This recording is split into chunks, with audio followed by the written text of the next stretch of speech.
जंगल में रात का समय था और टूनी चिड़िया बहुत परेशान थी और वो सारे जंगल में मारे मारे उड़ रही थी क्योंकि उसका अंडा गुम हो चुका था और वो उसे तलाश कर रही थी। सबसे पहले वो कालू कौवे के पास गई और उसे अपने अंडे के बारे में पूछा, लेकिन उसे भी चिड़िया के अंडे का कुछ पता ना था। फिर वो बारी बारी सब पक्षियों के पास गई, लेकिन किसी को भी उसके अंडे के बारे में इल्म ना था। आखिरकार वो थक हार कर एक दरख्त पर बैठ गई और शिकवा करने लगी, ऐ अल्लाह, मेरा अंडा कहाँ गुम हो गया है। मैं तो थोड़ी देर के लिए घर से निकली थी, अब मैं उसे कहाँ तलाश करूं। अब तो रात भी काफी हो गई है। फिर वो रोने लगी और उसी दरख्त पर बैठे बैठे उसने पूरी रात बिता दी। अगली सुबह वो उसी दरख्त पर निराश बैठी थी कि एक पंछी आया और उसने चिड़िया से पूछा कि वो वहाँ क्यों उदास बैठी है। चिड़िया ने अपनी सारी दास्तान सुना दी। चिड़िया की दास्तान सुनने के बाद वो पंछी बोला, चिड़िया बहन, परेशान ना हो, क्या मैं पूछ सकता हूँ कि तुम्हारा अंडा कौन से रंग का था? उस पंछी की बात सुनकर चिड़िया जल्दी से बोली, मेरा अंडा गुलाबी रंग का था, क्या तुमने कहीं देखा है? वो पंछी बोला, हाँ हाँ, देखा है, आओ आओ, मैं तुम्हें उधर लेकर चलता हूँ। ये कहते हुए वो दोनों वहाँ से उड़ गए। उड़ते उड़ते जंगल से दूर चले गए। उड़ते उड़ते जब काफी देर हो गई तो टूनी चिड़िया थकने लगी, क्योंकि उसने कल से कुछ भी नहीं खाया और पिया था, इसलिए वो एक जगह गिर गई। जब उस पंछी ने देखा कि चिड़िया गिर गई है तो उसने उठने में चिड़िया की मदद की। साथ ही नदी बहती थी। चिड़िया के लिए वो पंछी वहाँ से पानी लेकर आया। फिर उन दोनों ने थोड़ी देर वहाँ पर आराम किया और एक दफ़ा फिर अंडे को तलाश करने के लिए वहाँ से उड़ गए। उड़ते उड़ते आखिर एक जगह टूनी चिड़िया को अपना अंडा दिखाई दिया। उसने देखा कि जालिम चील के पास उसका अंडा है और वो उसे पकाने की तैयारियां कर रही है।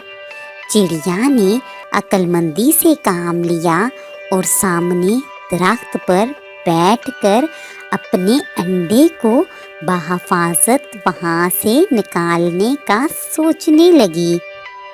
उधर चील बहुत खुश थी कि आज वो अंडे को पकाएगी और मज़े से खाएगी।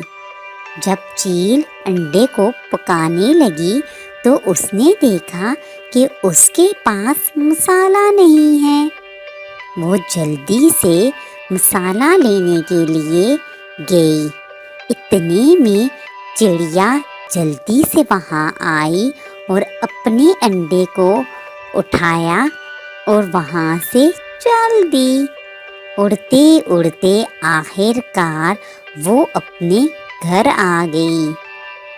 उधर चील जब वापस आई तो उसने देखा कि अंडा गायब है, तो उसे बहुत गुस्सा आया और वो बोली, अच्छा, तो टूनी चिड़िया, اپنا انڈا لے گئی ہو۔ ٹھیک ہے، یہ انڈا میں نہ کھا سکی تو میں اسے تمہارا بھی نہیں ہونے دوں گی۔ یہ کہہ کر وہ وہاں سے اڑ گئی اور چڑیا کے گھونسلے کی طرف روانہ ہوئی۔ چڑیا کے گھونسلے تک پہنچتے پہنچتے چیل کو رات ہو گئی۔ ادھر چڑیا آرام کر رہی تھی، اچانک چیل کی آمد سے اٹھ بیٹھی۔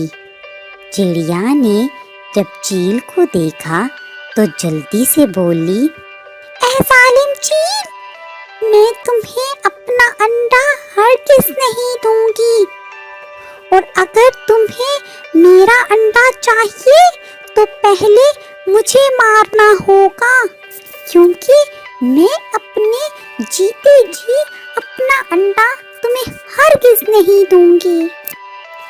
چڑیا کی بات سن کر چیل بولی، یہ تو بہت اچھی بات ہے، مجھے تمہیں مار کر بہت خوشی ہوگی، کیونکہ آج تم نے اپنا انڈا وہاں سے لا کر اچھا نہیں کیا، اور میں اپنا بدلہ لیے بغیر یہاں سے ہرگز نہیں جاؤں گی۔ یہ کہہ کر چیل نے چڑیا پر حملہ کر دیا۔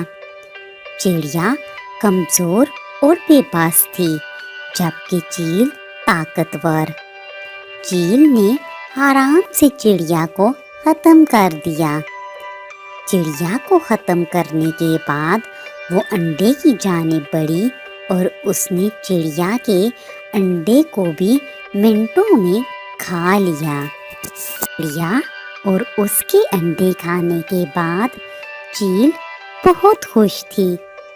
اس نے سوچا کہ بہتر ہے کہ وہ اپنے گھر جا کر آرام کرے۔ یہ کہہ کر وہ اڑ گئی۔ چیل ابھی راستے میں ہی تھی کہ تیز ہوا چلنے لگی۔ چیل کے لیے اڑنا مشکل ہو گیا۔ اس نے طوفان سے بچنے کے لیے کسی سرسبز درخت پر بیٹھنا چاہا، لیکن وہاں پر کوئی بھی ہرا بھرا درخت نہ تھا۔ آخر کار اسے ایک سوکھے پیڑ پر بیٹھنا پڑا۔ طوفان اتنا شدید تھا کہ چیل وہاں پر بیٹھے بیٹھے اپنا توازن برقرار نہ رکھ سکی اور وہ زمین پر گر گئی۔ زمین پر گرنے سے اس کے سر پر چوٹ لگی اور خون بہنے لگا اور وہ موقع پر جاں بحق ہو گئی۔ اس کہانی سے ہمیں یہ سبق ملتا ہے کہ ظالم کا انجام برا ہوتا ہے۔ اگر ہم کسی پر ظلم کریں گے تو بدلے میں ہمارے ساتھ بھی کچھ برا ہی ہوگا۔